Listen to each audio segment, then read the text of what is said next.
Dear student, মই বিজন বাৰৈ আকৌ হাজিৰ হ'লোঁ। আজি স্পেচিয়েলি হাজিৰ হোৱাৰ কাৰণ হ'ল মোৰ ষ্টুডেণ্টৰ কমপ্লেইন।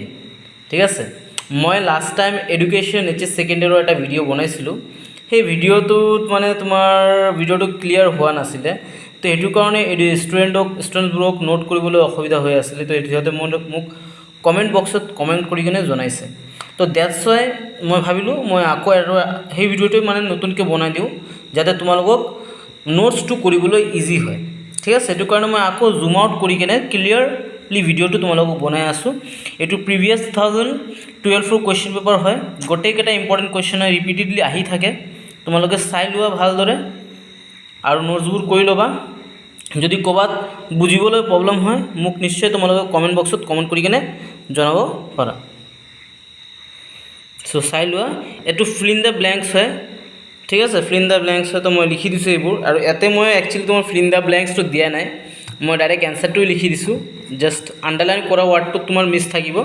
ঠিক আছে, মই এনচাৰটো ডাইৰেক্ট ইয়াতে লিখি দিছোঁ। কুৱেশ্যনটো লিখাই মানে এটা বস্তু বাৰ বাৰ লিখাতকৈ মই শ্বৰ্টকাটত অলপ কাম কৰিছোঁ। কুৱেশ্যনতে তোমালোকক এনচাৰটো লিখি দিছোঁ। একচুৱেলি এইটো ফিল ইন দ্য ব্লেংকছ হ'ব। এইটো ছেম এইটো হয়, ফিল ইন দ্য ব্লেংকছে হয় এইটো। Then this one also' and this one is also' 9 number যোনটো হয়। আৰু 4 নম্বৰ যোনটো আছে, ইয়াতে মই কিবা পেন দি কিনে লিখিছোঁ complete answer C page 52 main book. তোমালোকে এইচএছ ফাৰ্ষ্ট ইয়েৰৰ মেইন বুক এটা আছিল এডুকেশ্যনৰ, সেইটোত তোমালোকে চাই ল'বা। আৰু এইটো কুৱেশ্যন যোনটো আছে আনুষ্ঠানিক আৰু অগতানুগতিক শিক্ষাৰ মাজৰ পাৰ্থক্য, তোমালোকে কমপ্লিট পাৰ্থক্য তাতে পাই যাবা। ঠিক আছে, এইটো কাৰণে মই আৰু লিখা নাই ইয়াতে।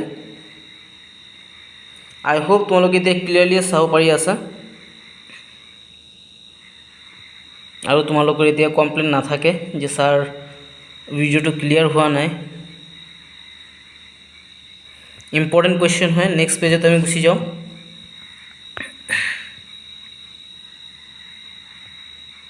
জুম আউট কৰি দি আছোঁ মই তোমালোকৰ কাৰণে। আৰু গাইজ, যদি ভিডিঅ'টো তোমালোকৰ ভাল লাগে, নোটছবোৰ ভাল লাগে, গোটেইখিনি মোৰ নিজে লেখা হয়। যদি ভাল লাগে, যে মনত কৰে যে ইম্পৰ্টেণ্ট বুলি হয় এইবোৰ কুৱেশ্যন এনচাৰ, তেন্তে তোমালোকে নিশ্চয় মোক কমেণ্ট বক্সত জনাবা। আৰু যদি তোমালোকক ভিডিঅ' লাগে, আই উইল ট্ৰাই মাই বেষ্ট। এনেতো সময় নাপাওঁ একচুৱেলি, ডে টু ডে লাইফৰ নিজৰ কামত ব্যস্ততাৰ কাৰণে, বাট যিমানখিনি সময় পাওঁ মই চেষ্টা কৰিম তোমালোকৰ কাৰণে ভিডিঅ' বনাবলৈ। হয়তো লেট হ'ব পাৰে অলপ আপলোড কৰিবলৈ ভিডিঅ', বিকজ জানাই গোটেইখিনি বস্তু লিখিবলৈ, নোটছ বনাবলৈ বহুত টাইম লাগে। But I will try my best for you guys. Operation blackboard, এইটো ইম্পৰ্টেণ্ট কুৱেশ্যন হয়, আহিয়ে থাকে। জুম আউট কৰি দি আছোঁ। এইটো অপাৰেশ্যন ব্লেকবৰ্ডৰ তোমাৰ লাষ্টৰ লাইনটো হয়। ঠিক আছে, এগৰাকী মহিলা নিয়োগৰ ব্যৱস্থা কৰা হয়। তাৰপিছত চোৱা, ডাকযোগে শিক্ষা উৎপত্তি সম্পৰ্কে লিখা। এইটো কাৰণে মই একচুৱেলি লিখা নাই, এইটো মেইন বুকত আছিলে, ডেটছ ৱাই মই লিখা নাই। ডেট ইজ পেজ নম্বৰ 24ত থাকিব তোমালোকৰ মেইন বুকছ। আৰু এইটো ডিপেণ্ড কৰে তোমালোকে কোনটো বুকছ ইউজ কৰি আছা। ঠিক আছে, মোৰ তাত যোনটো আছিলে বুক, সেইটো হিচাপে 24 পেজত আছিলে বা 55 পেজত আছিলে মেইন বুকৰ। ঠিক আছে, তো মূল্যবোধৰ শিক্ষাৰ প্ৰধান দুটা উপায় লিখা, ইম্পৰ্টেণ্ট কুৱেশ্যন হয়, চাই লোৱা। আই হোপ এতিয়া তোমালোকৰ একো প্ৰব্লেম নাথাকে ভিডিঅ' লৈ কেনে, যে তোমালোকে বুজি পোৱা নাই। মহিলা সবলীকৰণ বুলিলে কি বুজা আৰু ইয়াৰ উদ্দেশ্য বুলিলে কি বুজা, সেইটো মই লিখি দিছোঁ তোমালোকৰ। ঠিক আছে, মেইন বুকত আছে, চোৱা, বি এ বুকত আছে, বি এ আৰ্টছৰ বুকত আছিল, এডুকেশ্যনৰ বুকত আছিল এইটো। তো মই সেইটো কাৰণে মহিলা সবলীকৰণটো লিখা নাই ডাইৰেক্ট। সেইটো তোমালোকৰ মেইন বুকত অলপ চাই ল'বা, পাই যাবা তাতে।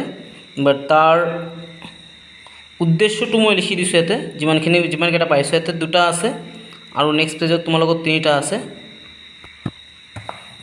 টোটেল 5টা উদ্দেশ্য আছে। ইম্পৰ্টেণ্ট কুৱেশ্যন হয় মহিলা সবলীকৰণ। বাট ষ্টিল মই তোমালোকক বুজাই দি আছোঁ মহিলা সবলীকৰণ মানে কি। চোৱা, মহিলা সবলীকৰণ মানে কি, আমাৰ সমাজত মহিলাক এটা পুৰুষৰ যেনেকুৱা স্থান হয়, ঠিক তেনেদৰে স্থান দিবলৈ তেওঁলোকক শিক্ষিত কৰা, তেওঁলোকক আৰ্থিকভাৱে সহায় কৰা। ঠিক আছে, এই গোটেইখিনি বস্তু মানে এটা মহিলা তোমাৰ সমাজৰ পুনৰ স্থাপন কৰাৰ কাৰণে, সিহঁতক মৰ্যাদা সম্পূৰ্ণভাৱে জীৱন যাপন অতিবাহিত কৰাৰ কাৰণে যিবোৰ ব্যৱস্থাৰ প্ৰয়োজন বা যি বস্তুৰ প্ৰয়োজন সেইবোৰ বস্তু তেওঁলোকক প্ৰদান কৰাই হ'ল মহিলা সবলীকৰণ। চিম্পল লেংগুৱেজত তোমালোকে লিখিব পাৰা এইটো।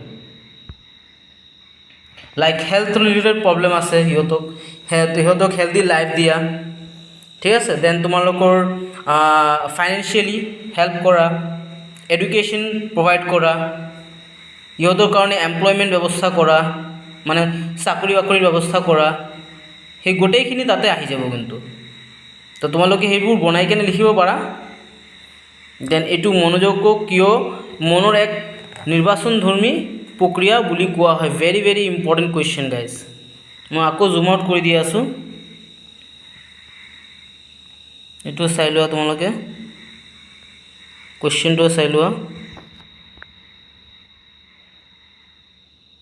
এইটো মানসিক স্বাস্থ্যৰ সংজ্ঞা লিখা, মই এইটো ডাইৰেক্ট তোমালোকে মেইন বুকত পাই যাবা, সেইটো কাৰণে মই লিখা নাই, পেজ নম্বৰ লিখি দিছোঁ। দেন এইটো মানসিক স্বাস্থ্যৰ সংজ্ঞা লিখিয়ে দিছোঁ চাগে, মানসিক স্বাস্থ্য লিখিয়ে দিছোঁ মই, ডেফিনেশ্যনটো লিখাই আছে তাতে, চাই ল'বা তোমালোকে, এইটো চাই ল'বা। এইটো পূৰ্বাভিমুখতা, মুখীনতা, ঠিক আছে, মুখীনতা।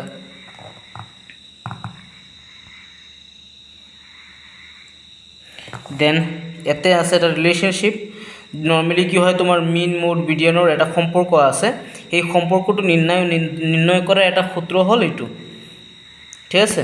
একচুৱেলি তোমাৰ এইটো হয় ওপৰতটো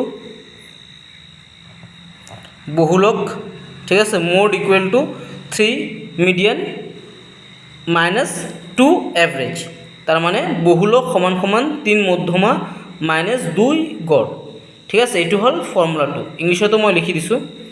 আৰু এইটো তলত মই দিছোঁ মিডিয়ানৰ ফৰ্মুলা, যদি তোমালোকক কেতিয়াবা মিডিয়ানৰ ফৰ্মুলা সুধি দিয়ে, ঠিক আছে, যে মিডিয়ানৰ ফৰ্মুলাটো কি হ'ব, তো এইটো কাৰণে মই লিখি দিলোঁ মিডিয়ানৰ ফৰ্মুলাটো। আৰু গাইজ এডুকেশ্যনত তোমালোকৰ ষ্টেটিষ্টিক্স আছে, মোৰ চাগে এডুকেশ্যনেল ষ্টেটিষ্টিক্সৰ ওপৰত ভিডিঅ' বনোৱা আছে চাগে, তোমালোকে চাব পাৰা ষ্টেটিষ্টিক্সৰ ভিডিঅ'বোৰ, তাৰ পৰা কুৱেশ্যন আহি থাকে, কিন্তু মই আগতে ক'লোঁ চাম আহে, প্ৰেক্টিকেল চাম, তোমালোকে চাব পাৰা। তো গাইজ আজিৰ কাৰণে এতেই ৰাখিলোঁ, মই আকৌ ভিডিঅ'টো তোমালোকক ৰিপিট বনাই দিলোঁ। আই হোপ এতিয়া ভিডিঅ'টোত একো প্ৰব্লেম নহয়, তোমালোকে আৰামছে নোট কৰিব পাৰিবা। আৰু যদি ভিডিঅ'টো ভাল লাগে, নোটবোৰ ভাল লাগে, তেন্তে নিশ্চয় তোমালোকৰ বন্ধু বান্ধৱ সকলৰ লগত শ্বেয়াৰ কৰিবা। ধন্যবাদ। কিপ ৱাচিং গাইজ, কিপ লাৰ্ণিং।